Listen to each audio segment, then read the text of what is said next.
పేరెత్తితేనే భయపడిపోయే ఒక ప్రదేశానికి కాశీలో మిమ్మల్ని తీసుకువెళ్తాను రండి. కాశీలో మణికర్ణికి అంత బాగా నచ్చింది కదూ. దేవతలతో స్నానం, పితృదేవతల ప్రీతి, విష్ణుకుండం, దత్తదర్శనం, ఫుల్లుగా పుణ్యం. మరి మనకు నచ్చని, అసలు స్వీకరించని శివయ్య అక్కడే ఉండే మరో చోటు చూపించనా? మరణం.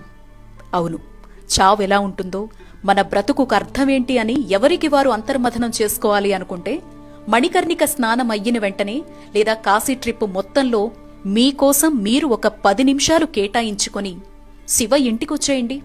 అదే అండి కాశీకి అసలైన అర్థమైన మహాశ్మశానానికి.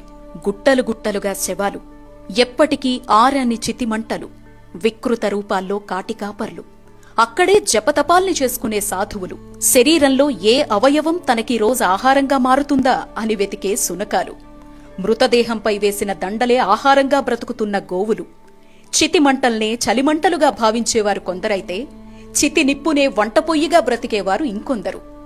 రండి, కూర్చోండి కాసేపక్కడ. ఇవి కాశీలో కనపడే సత్యాలు. జీవితమంతా నేను, నాది అనే రెండింటి మధ్య చిక్కుకుపోయి జీవిత పరమార్థాన్ని, ఈ శరీరం లేకపోయినా ఏది శాశ్వతమో తెలిపే అసలైన చోటు ఈ మహాశ్మశానం. రాజు లేదు, పేద లేదు, ధనిక లేదు, బీద లేదు, ఇక్కడంతా ఒక్కటే.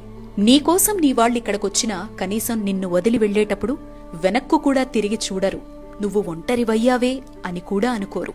కాని రానాన్న అంటూ నీకోసం చూసేది, నీతో తోడుగా ఉండేది, నీకు ధైర్యాన్నిచ్చేదా శివయ్య మాత్రమే. పైగా వచ్చే ప్రతి ఒక్కరి కుడి చెవిలో తారక మంత్రాన్ని బోధిస్తూ ముక్తిని ప్రసాదిస్తున్నాడు కాశీ విశ్వనాథుడు. ఏం లీలలయ్యా శివయ్య, అద్భుతం కదూ. జై కాశీ, దివ్యకాశీ, భవ్యకాశీ.